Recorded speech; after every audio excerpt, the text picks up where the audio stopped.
গুনাহ আমাদের জীবনটা শেষ করে দিয়েছে।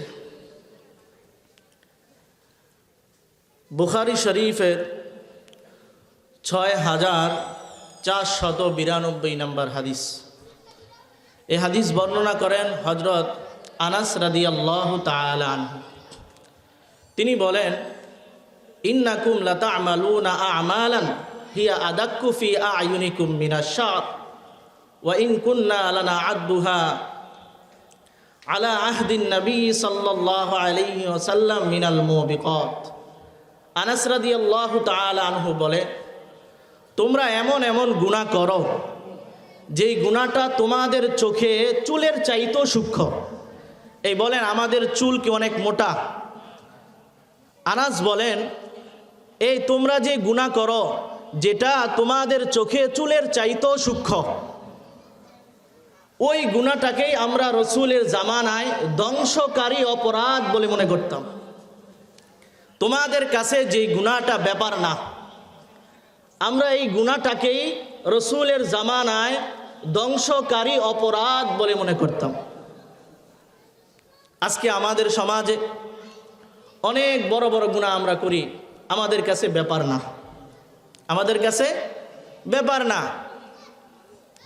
এজন্য ছোট থেকে ছোট গুনাহকেও ধ্বংসকারী অপরাধ বলে মনে করা।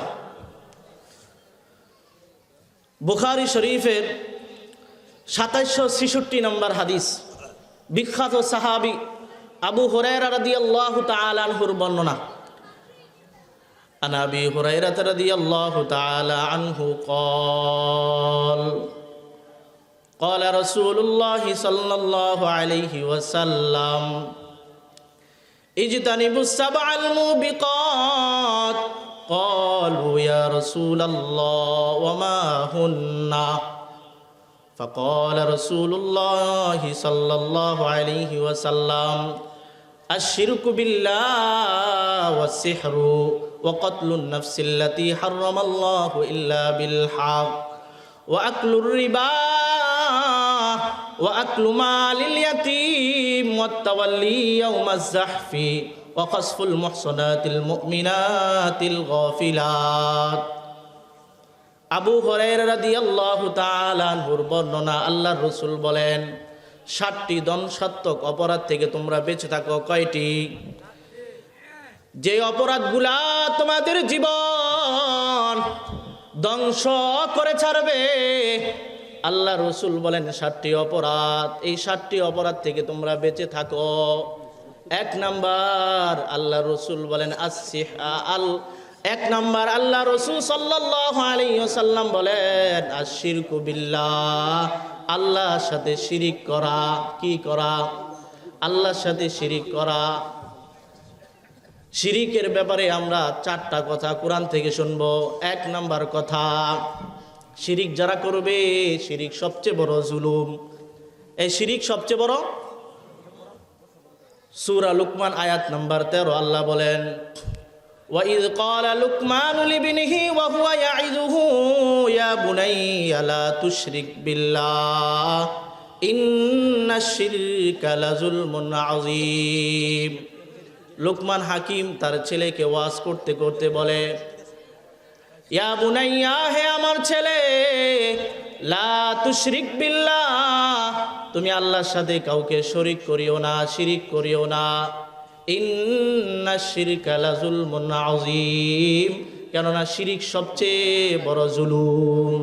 শিরিক সবচেয়ে বড় জুলুম। ২ নাম্বার কথা, শিরিক যারা করবে তাদের পিছনের সমস্ত আমল বরবাদ। শিরিক যারা করবে তাদের পিছনের সমস্ত আমল বরবাদ। সূরা জুমার আয়াত নাম্বার 65 আল্লাহ বলেন, ওয়ালাকাদ উহিয়া ইলাইকা ওয়া ইলাল্লাযীনা মিন ক্বাবলিকা লাইন আশরাকতা লায়াহবাতান্না আমালুকা ওয়া লাতাকুনান্না মিনাল খাসিরিন। আল্লাহ বলেন, হে নবী, আপনার প্রতি এবং আপনার আগে যত নবী আছে সবার প্রতি এই মর্মে ওহী প্রেরণ করা হয়েছে, লাইন আশরাকতা, যদি আপনি মুহাম্মদ শিরিক করেন। কাকে বলতেছে? আল্লাহ রসুলকে বলতেছে আল্লাহ, লাইন আশরাকতা, এ নবী, যদি আপনি মুহাম্মদ শিরিক করেন, লা ইয়াহবাতান্না আমালুকা, আপনার সমস্ত আমল বরবাদ। তো শিরিক যারা করবে তাদের পিছনে সমস্ত আমল বরবাদ। 50 বছর আমল করার পর শিরিক করছে, আল্লাহ বলেন 50 বছরের আমল বরবাদ। 50 বছরের আমল কি বরবাদ।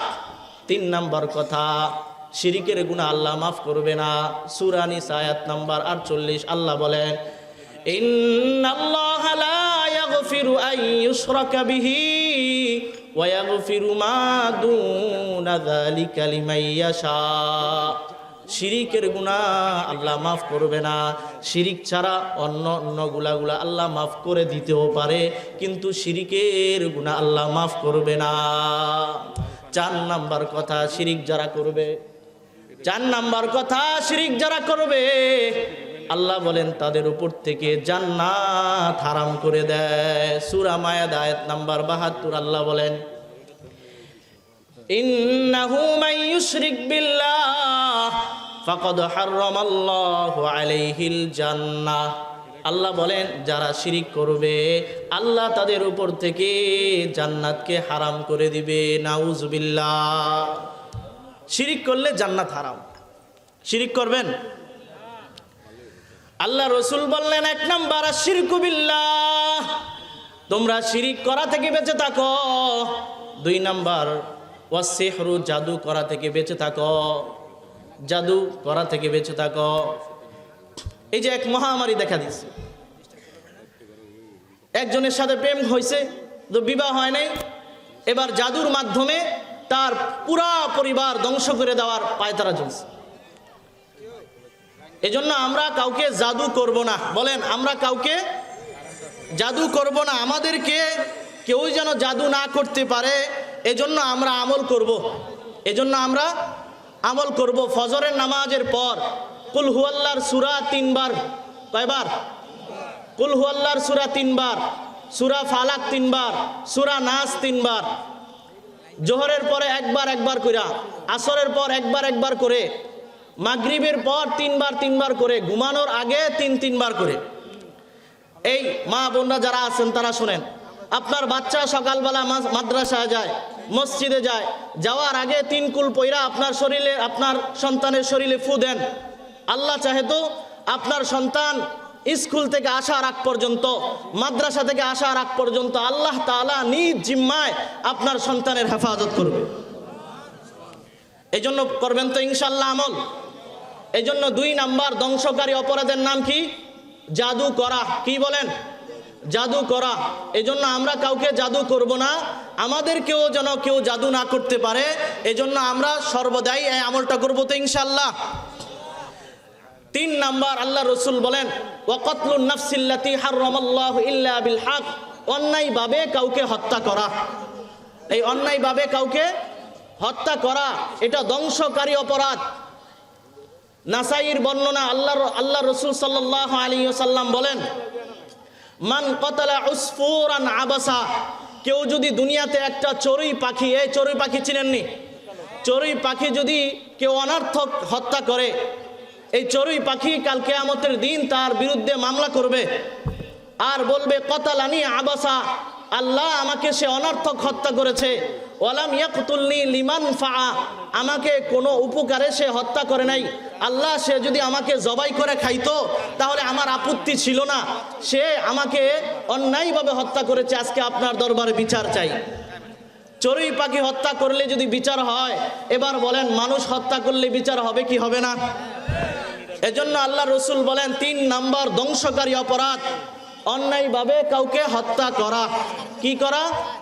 অন্যায়ভাবে কাউকে হত্যা করা। রসুল বলেন 4 নাম্বার ওয়া আকলুর রিবা। দেখেন তো এই গুনাহটা আপনাদের সমাজে আছে কিনা? 4 নাম্বার অপরাধ ওয়া আকলুর রিবা, সুদ খাওয়া। কি খাওয়া? সুদ খাওয়া। সুদ আসেনি এলাকায়? সবাই সুদের ব্যাপারে 6টা কথা আমরা মনে রাখবো ইনশাআল্লাহ। 1 নাম্বার কথা, সুদ যারা খাবে সুদ যারা খায় তারা আল্লাহ এবং আল্লাহ রসুলের সাথে যুদ্ধের ঘোষণা দেয়। এই বলেন, সুদ যারা খায় তারা কার সাথে যুদ্ধের ঘোষণা দেয়? আল্লাহ এবং আল্লাহ রসুলের সাথে যুদ্ধের ঘোষণা দেয়। সূরাতুল বাকারা আয়াত নাম্বার 279 আল্লাহ তাআলা বলেন, ইয়া আইয়ুহাল্লাযীনা আমানুত্তাকুল্লাহ, হে ঈমানদারেরা তোমরা আমি আল্লাহকে ভয় করো। আল্লাহ কেমনে বলছেন? আল্লাহ বলছেন, হে ঈমানদারেরা তোমরা আমি আল্লাহকে ভয় করো। ওয়াজারু মা বাকিয়া মিনার রিবা ইন কুনতুম মুমিনিন, এবং সুদের কারবার ছেড়ে দাও। সুদের কারবার ছেড়ে দাও, ইন কুনতুম মুমিনিন, যদি তোমরা মুমিন হও। আল্লাহ কি বললেন? হে ঈমানদারেরা তোমরা সুদের কারবার ছেড়ে দাও যদি তোমরা মুমিন হও।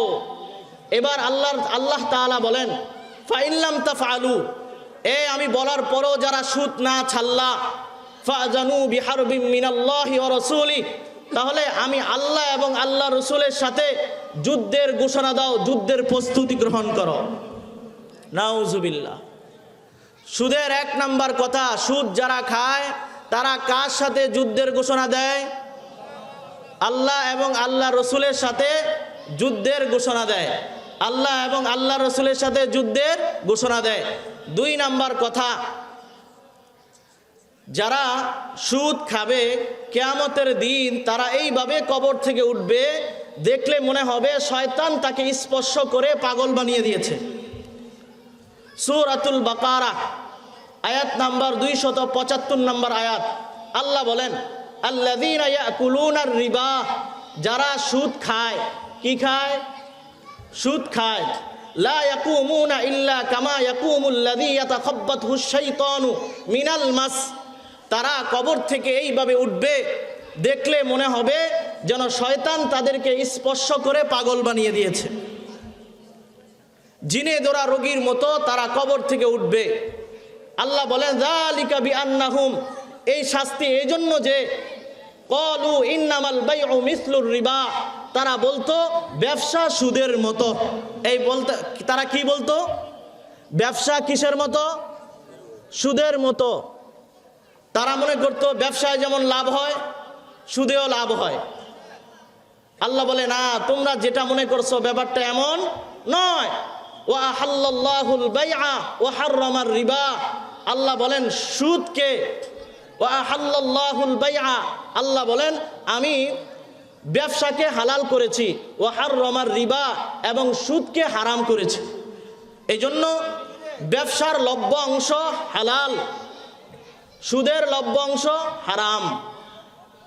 2 নাম্বার কথায় কি পাইলাম? আল্লাহ কি বলছেন? যারা সুদ খাবে তারা কিয়ামতের ময়দানে এইভাবে উঠবে, দেখলে মনে হবে তাদেরকে শয়তান স্পর্শ করে পাগল বানিয়ে দিয়েছে। লাইট কি আসবে না? দেখলে মনে হবে কি লাইট কই? এইভাবে হয় না তো। যদি ফেস না দেখা যায়, চেহারা না দেখা যায়, তাহলে তো হয় না। যাই হোক, 2 নাম্বার কথা বললাম। 3 নাম্বার কথা, উমদাতুত তাফসীর খণ্ড নাম্বার 1 পৃষ্ঠা নাম্বার 330 আব্দুল্লাহ ইবনে আব্বাস রাদিয়াল্লাহু তাআলা আনহুমার বর্ণনা। তিনি বলেন, সুদ যারা খাবে কিয়ামতের দিন তারা কবর থেকে পাগল অবস্থায় উঠবে, শ্বাসরোধ অবস্থায় উঠবে, দেখলে মনে হবে তাদের গলার মধ্যে কে যেন চাইপা ধরছে, তাদের গলার মধ্যে কে যেন ফাঁসি লাগায় দিছে। হা হা হা করতে করতে কিয়ামতের ময়দানে তারা উঠবে। কিয়ামতের ময়দানে তারা উঠবে। 3 নাম্বার কথা, তার মানে আব্দুল্লাহ ইবনে আব্বাস রাদিয়াল্লাহু তাআলা আনহুর বর্ণনা, আনা আব্দুল্লাহ ইবনে আব্বাস রাদিয়াল্লাহু তাআলা আনহুমা قال, আব্দুল্লাহ ইবনে আব্বাস রাদিয়াল্লাহু তাআলা আনহুমা বলেন, আকিলুর রিবা ইউবাসু ইয়াউমাল কিয়ামাহ মাজনুনান ইউখনাক। আব্দুল্লাহ ইবনে আব্বাস রাদিয়াল্লাহু তাআলা আনহুমা বলেন, সুদখোর কিয়ামতের ময়দানে এইভাবে উঠবে, দেখলে মনে হবে পাগল, আর দেখলে মনে হবে কে যেন তার গলার মধ্যে চাইপা ধরছে, হা হা হা করতে করতে কিয়ামতের ময়দান উঠবে। বলেন নাউজুবিল্লাহ। 4 নাম্বার কথা, সুদের কারণে। বলেন আপনাদের এলাকায় কি সবাই সুদ খায়? কিছু মানুষ ভালো আছে না? সমাজের মধ্যে 5 জন 7 জন সবাই তো আর সুদ খায় না। তবে 5 জন আর 7 জনের জন্য এলাকার মধ্যে ব্যাপকভাবে গজব আসে। কিতাবের নাম আত-তারগীব ওয়াত-তারহিব, খণ্ড নাম্বার 3, পৃষ্ঠা নাম্বার 69। আল্লাহ রাসূল সাল্লাল্লাহু আলাইহি ওয়াসাল্লাম বলেন, ক্বালা রাসূলুল্লাহ সাল্লাল্লাহু আলাইহি ওয়াসাল্লাম, আল্লাহ রাসূল সাল্লাল্লাহু আলাইহি ওয়াসাল্লাম বলেন, ইযা যাহারা যিনা ওয়ার রিবা ফিল ক্বরিয়াহ, যখন কোন এলাকায় 2টা অপরাধ বেড়ে যাবে। বলেন কোন এলাকায় কয়টা অপরাধ বেড়ে যাবে? 2টা অপরাধ বেড়ে যাবে। ইযা যাহারা যিনা ওয়ার রিবা, কোন এলাকায় যখন ব্যভিচার অর্থাৎ জিনা বেড়ে যাবে এবং সুদের কারবার বেড়ে যাবে, রাসূল বলেন কদ আহাল্লু বিআনফুসিহিম আযাবাল্লাহ, ওই মানুষগুলা ওই এলাকার জন্য আল্লাহ তাআলার আযাবকে বৈধ করে নেয়। নাউজুবিল্লাহ। আল্লাহ আযাব দিতে চায় না, এই এলাকার জন্য আল্লাহর পক্ষ থেকে আযাব ছিল না। যারা সুদখোর তারা আল্লাহর পক্ষ থেকে জোর কইরা টাইনা হেসরায়া এলাকার মধ্যে তারা আল্লাহর গজবকে নিয়ে আসে।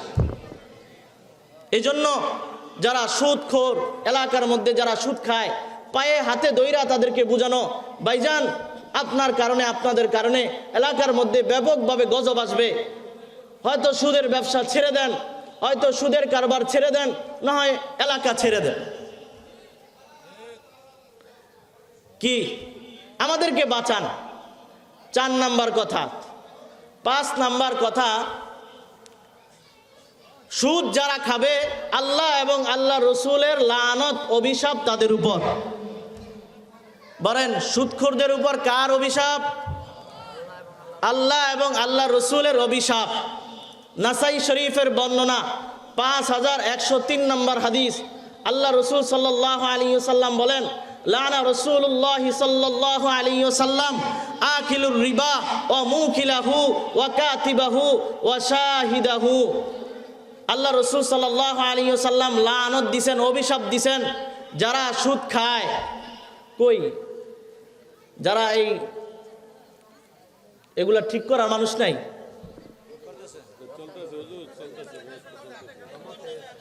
ও আল্লাহ রসুল সাল্লাল্লাহু আলাইহি ওয়াসাল্লাম বলেন, যারা সুদ খায়, ভাইজান আমার কথাগুলো লাগলেও বলতে হবে, লাগলেও বলতে হবে। কারণ আমাদের সমাজে আজকে সুদের কারবার বাড়ছে না কমছে? খারাপ লাগলেও শুনতে হবে। সামনে বছর আমার দাওয়াত না দেন আর দেন, আমার জীবনে আমার বয়ান শুনেন না শুনেন, কোরআন হাদিসের কথা বলতে হবে। আল্লাহ রসুল সাল্লাল্লাহু আলাইহি ওয়াসাল্লাম বলেন, যারা সুদ খায়, যারা সুদ দেয়, যারা সুদের সাক্ষী, যারা সুদের দলিল লেখক, সবার উপর আল্লাহ এবং আল্লাহ রসুলের লানত। এজন্য ব্যাংকে চাকরি করা জায়েজ নাই, কারণ ব্যাংকে চাকরি করলে সুদের দলিল লিখতে হয়। ঠিক না ঠিক? সুদের সাক্ষীও হওয়া যাবে? সুদের সাক্ষীও হওয়া যাবে না। আল্লাহ তাআলা আমাদেরকে হেফাজত করেন। 6 নাম্বার কথা, এই হাদিসটা আবু দাউদ শরীফের 3331 কত হয়? 3331 নম্বর হাদিস। কত নম্বর হাদিস? আবু দাউদ শরীফের 3331 নম্বর হাদিস। এই হাদিসে রাসূলুল্লাহ সাল্লাল্লাহু আলাইহি ওয়াসাল্লাম বলেন, লা ইয়াতিয়ান্না আলান নাসি জামান, এমন একটা সময় আসবে, লা ইয়াবকা আহাদুন ইল্লা আকালার রিবা, কেউই বাকি থাকবে না, সবাই দলে দলে মিছিল দিয়া সুদ খাবে। রাসূল বলেন, ফাইল্লাম ইয়াকুলহু, যদিও কেউ ডাইরেক্ট সুদ না খায়, আসাবাহু মিন বুখারিহি, সুদের ধোঁয়া, সুদের ময়লা তাকে স্পর্শ করবে, সুদের ধোঁয়া তার পেটের মধ্যে যাবে। কেমনে এটা? আপনাদের মসজিদের ইমাম সাহেব কি সুদ খায়? এই সুদ খায়? ধরেন মসজিদের ইমাম সাহেব আসরের নামাজের পর বাইরে একটু হাঁটার জন্য বাহিরে গেছে। মসজিদের একজন মুসল্লি, ইমাম সাহেবকে দেখার পর বলতেছি, ইমাম সাহেব আজকে আপনাকে আমি নাস্তা করাবো, গ্রিল আর নান। ইমাম সাহেব বলে ভালোই তো। এবার খাইছে। ইমাম সাহেব তো আর জানে না যেই টাকা দিয়ে খাওয়াইছে ওই টাকা সুদের টাকা। এই যে সুদের হাওয়া পেটের মধ্যে ঢুকছে কি ঢুকছে না? ঢুকছে। আরেকটা বিষয়, আল্লাহ রাসূল সাল্লাল্লাহু আলাইহি ওয়াসাল্লাম বলেন, লা ইয়াজুজুল ইনতিফা বিশাইইল মারহুন, বন্দুকি জিনিসের মাধ্যমে উপকৃত হওয়া জায়েজ নাই। একটু লাইটটা ধরলে ভালো হয়। বন্দুকি জিনিসের মাধ্যমে উপকৃত হওয়া কি নাই? জায়েজ নাই। আমাদের সমাজে দেখেন তো, এই যে আমাদের সমাজে আমরা রেহান বলতে একটা নাম জানি কিনা? জাগা জমিন অনেকে রেহান দেই না? এটা হচ্ছে আরবি শব্দ, বাংলা হচ্ছে বন্ধক। বাংলা কি? বন্ধক। আমরা আমাদের সমাজে আমরা আমার জমিন 1 বিঘা জমিন বা 2 বিঘা জমিন আপনার কাছে বন্ধক রাখলাম, এর বিনিময়ে আপনার কাছে 1 লাখ টাকা নিলাম, আপনার কাছে আমার জমিন কি? বন্ধক। এবার আপনি যদি এই জমিনের মধ্যে দান লাগায় খান, রসুল বলেন এই যে দান লাগায় আপনি খাইলেন, এটা সুদের কারবার করলেন। কারণ আল্লাহ রসুল বলেন, লা ইয়াজুজুল ইনতিফা বিশাইইল মারহুন, বন্দুকি জিনিসের মাধ্যমে উপকৃত হওয়া জায়েজ নাই। কি নাই? জায়েজ নাই। এই যে ধরেন, এই যে একটা চেনটা ওনার কাছে আমি বন্ধক রাখলাম। কি রাখলাম? বন্ধক রাখলাম। এর বিনিময়ে ওনার কাছ থেকে আমি 50,000 টাকা নিলাম। এবার চেনটা ওনার কাছে কি বন্ধক না? এবার যদি উনি এই চিন্তা করে 1 সপ্তাহ পর তাদের একটা বিবাহের অনুষ্ঠান আছে, এবার সে যদি চিন্তা করে বিবাহের অনুষ্ঠানে আমার মেয়েটা যাবে, আমার স্ত্রী যাবে, স্বর্ণের চেন তো আছে, একটু গলায় দিয়ে যাক, একটু গলায় দিয়া যাক। এই যে আপনি আপনার বন্ধকি জিনিস আপনি আপনার মেয়ের গলায়, আপনি আপনার স্ত্রীর গলায় দিলেন, রসুল বলেন এতটুকু আপনি সুদের কারবার করলেন। এটা তো আপনার কাছে বন্ধক ছিল, এর থেকে উপকৃত হওয়া আপনার তো জায়েজ নাই। আপনার কাছে একটা গরু বা আপনার কাছে একটা ঘোড়া বন্ধক, এর বিনিময়ে আপনার কাছে টাকা রাখছে, টাকা নিছে। এবার যদি আপনি এই ঘোড়ার উপরে শুধুমাত্র আপনার সন্তানকে 1 বার বসান, এই 1 বার বসানোটাও এতটুকুও সুদের ব্যবসা আপনি করলেন। এজন্য বুঝে আসছে তো ব্যাপারটা? আল্লাহ তাআলা আমাদেরকে বুঝার তৌফিক দান করেন। দোয়া করেন আল্লাহ যেন আমাদের লাইটের ব্যবস্থা করে দেয়। আল্লাহ আপনি আমাদের লাইটের ব্যবস্থা করে দেন। বলতে পারতেছি না। যাই হোক, আরেকটা জিনিস আমরা বলি, যেহেতু আমাদের ঢাকা শহর, ঢাকার মধ্যে একটা বিষয় প্রসিদ্ধ আছে যেটার নাম হচ্ছে মর্গেজ। আমার ফ্ল্যাট আছে, আপনার কাছে আমি বন্ধক রাখলাম, এর বিনিময়ে আপনার কাছে আমি 5 লক্ষ টাকা নিলাম। এবার আপনার কাছে আমার যে ফ্ল্যাট, এটা কি বন্ধক। এবার যদি আপনি এই ফ্ল্যাটের মধ্যে থাকেন, বসবাস করেন, এটাও আপনি সুদের কারবার করলেন। এটাও আপনি কি করলেন? সুদের কারবার করলেন। খুব মজার একটা বিষয়, আমরা দোকান ভাড়া দেই না? দোকান ভাড়া দেওয়ার অ্যাডভান্সের যে বিষয়টা, এটা আবার 2 ভাবে। একটা হচ্ছে সিকিউরিটি মানি, আর একটা হচ্ছে এইভাবে বইলা নেওয়া, 1 লাখ টাকা অ্যাডভান্স, মাসে মাসে কাইটা নেওয়া হবে। 2 ভাবে হয় না? যেটা সিকিউরিটি মানি, 1 লাখ টাকা আপনার কাছে থাকবে, এটা 1 লাখ টাকা আপনার কাছে আমানত বন্ধক। এই 1 লাখ টাকা আপনি খরচ করবেন। আল রসুল বলেন এই 1 লাখ টাকা খরচ করা মানে আপনি এতটুকু সুদের কারবার করলেন। না জায়েজ, জায়েজ হবে না। আল্লাহ তাআলা আমাদেরকে বুঝার তৌফিক দান করেন। ওই যে আমরা বুখারী শরীফের 2766 নম্বর হাদিস থেকে বের হয়ে গেছিলাম, ওই হাদিসের 5 নাম্বার 4 নাম্বার ভয়াবহতার কথা হচ্ছে ও আকলুর রিবা, সুদ খাওয়া। কি খাওয়া? এই বলেন না, কি খাওয়া? সুদ খাওয়া। আল্লাহ তাআলা আমাকে সহ সবাই যেন আমরা সুদ থেকে বেঁচে থাকতে পারি, এই জন্য আল্লাহ তাআলা আমাদেরকে তৌফিক দান করেন। 5 নাম্বার ও আকলু মালিল ইয়াতীম, রসুল বলেন এতিমের মাল ভক্ষণ করা। কি করা? এতিমের মাল ভক্ষণ করা। আল্লাহ বলেন আল্লাযীনা ইয়াকুলুনা আমওয়ালাল ইয়াতামা যুলমা ইন্নামা ইয়াকুলুনা ফি বুতুনিহিম নারা ওয়া সায়াসলাউনা সাঈরা। আল্লাহ বলেন যারা এতিমের মাল খাইলো, তারা এতিমের মাল খাইলো না, তারা জাহান্নামের আগুন খাইলো। এই বলেন, এতিমের মাল খাওয়া কি খাওয়া? জাহান্নামের আগুন খাওয়া। আমি এক অংশ, বাকি অংশ আপনারা বলেন, এতিমের মাল খাওয়া কি খাওয়া? আবার বলেন, এতিমের মাল খাওয়া কি খাওয়া? জাহান্নামের আগুন খাওয়া। এজন্য আমরা এতিমের মাল খাবো?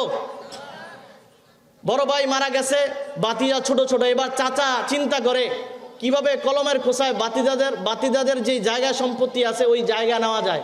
ঠিক না? ঠিক কিনা? এমন যদি করেন, একটা হাদিস তো মনে পড়েই গেছে, মুসলিম শরীফের 2581 নম্বর হাদিস। এই হাদিস আল্লাহ রসুল বড় ভয়ঙ্কর এক কথা বলছেন।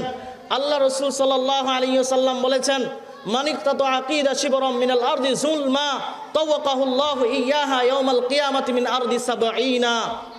আল্লাহ রসুল বলেন, কেউ যদি দুনিয়াতে কারো 1 বিঘত, কয় বিঘত? 1 বিঘত জায়গা আত্মসাৎ করে খায়, আল্লাহ তাআলা কিয়ামতের দিন তার এই গলার মধ্যে 7তম জমিন তার গলার মধ্যে ঝুলাই দেবে। কয় বিঘত? 1 বিঘত যদি জমিন কেউ আত্মসাৎ করে খায়, কিয়ামতের দিন 7 স্তরের জমিন আল্লাহ তার গলার মধ্যে ঝুলাই দিবেন। নাউজুবিল্লাহ। এজন্য এতিমের মাল খাইবেন? আল্লাহ তাআলা আমাদেরকে এই সব গুনাহ থেকে হেফাজত করেন। 6 নাম্বার, ওয়াত্তাওয়াল্লি ইয়াউমাজ জাহফি, যুদ্ধের ময়দান থেকে পলায়ন করা। ওয়াত্তাওয়াল্লি ইয়াউমাজ জাহফি, যুদ্ধের ময়দান থেকে পলায়ন করা। কি করা? যুদ্ধের ময়দান থেকে পলায়ন করা। আল্লাহ যদি কোনো সময় আমাদেরকে যুদ্ধের ব্যবস্থা করে দেয়, আমরা স্বতঃস্ফূর্তভাবে যুদ্ধের মধ্যে অংশগ্রহণ করব, পলাবো না। ঠিক না ঠিক? আচ্ছা, আল্লাহ রসুল সাল্লাল্লাহু আলাইহি ওয়াসাল্লাম বলেন, মান মাতা ওয়ালাম ইউজাহিদ ফি সাবিলিল্লাহ, মাতা ওয়ালাম ইউজাহিদ ফি সাবিলিল্লাহ আও লাম ইউহাদ্দিস ফি নাফসিহি মাতা আলা শুবাতিন মিনান নিফাক। আল্লাহ রসুল বলেন, কেউ মারা গেল, জিহাদ করলো না, জিহাদের সংকল্প রাখলো না, সে নেফাকি মৃত্যুবরণ করলো। কেউ মারা গেল, জিহাদ করলো না, জিহাদের সংকল্প রাখলো না, রসুল বলেন সে মুনাফিকি মৃত্যুবরণ করলো। নাউজুবিল্লাহ। এজন্য জিহাদ করবেন তো ইনশাআল্লাহ? আল্লাহ তাআলা তৌফিক দান করেন। 7 নাম্বার, ওয়াকাসফুল মুহসানাতিল মুমিনাতিল গাফিলাত। আল্লাহ রসুল বলেন, সতী সাদী নারীর ব্যাপারে মিথ্যা তোহমত দেওয়া। কি দেওয়া? মিথ্যা তোহমত দেওয়া। মিথ্যা তোহমত দেওয়া এটা কেমন? অনেকের কাছে কিন্তু মেয়ের ব্যাপারে জিজ্ঞাসা করতে আসে কি আসে না, বলে অমুকের মেয়েটা কেমন। এখন যদি আপনি ভালো একজন মেয়ের বিরুদ্ধে আপনি উল্টাপাল্টা বইলা দেন, রসুল বলেন আপনার জীবন এবং ইহকাল পরকাল উভয় কাল আপনি ধ্বংস করলেন। এজন্য আল্লাহ তাআলা আমাদেরকে এই 7 অপরাধ থেকে বেঁচে থাকার তৌফিক দান করেন। 1 নাম্বার কি বলছিলাম? আর শিরকু বিল্লাহ, আল্লাহর সাথে কি করা? শিরিক করা। শিরিক প্রধানত 2 প্রকার। কয় প্রকার? 1 নাম্বার শিরিকুল আকবর, বড় শিরিক। 2 নাম্বার শিরিকুল আসগর, ছোট শিরিক। বড় শিরিক আবার 3 প্রকার। 1 নাম্বার শিরিকুল এতিকাদ, বিশ্বাসগত শিরিক। এটা কেমন? আমার বিশ্বাস ছেলে দেয় কে? আল্লাহ। আমার বিশ্বাস মেয়ে দেয় আল্লাহ। এবার যদি আমার সাথে সাথে এই বিশ্বাস হয় আল্লাহ ছেলে দেয়, আল্লাহ মেয়ে দেয়, অমুকের কাছে গেলেও অমুকে ছেলে দেয় মেয়ে দেয়, রসুল বলেন তুমি এটা এতেকাদ বিশ্বাসগত শিরিক করলা। আল্লাহ তাআলা বলেন সূরা শুআরা আয়াত নাম্বার 49-50, আল্লাহ বলেন লিল্লাহি মুলকুস সামাওয়াতি ওয়াল আরদ, আসমান জমিনের রাজত্ব কার? ইয়াখলুকু মা ইয়াশা, তিনি যা চান তা সৃষ্টি করেন।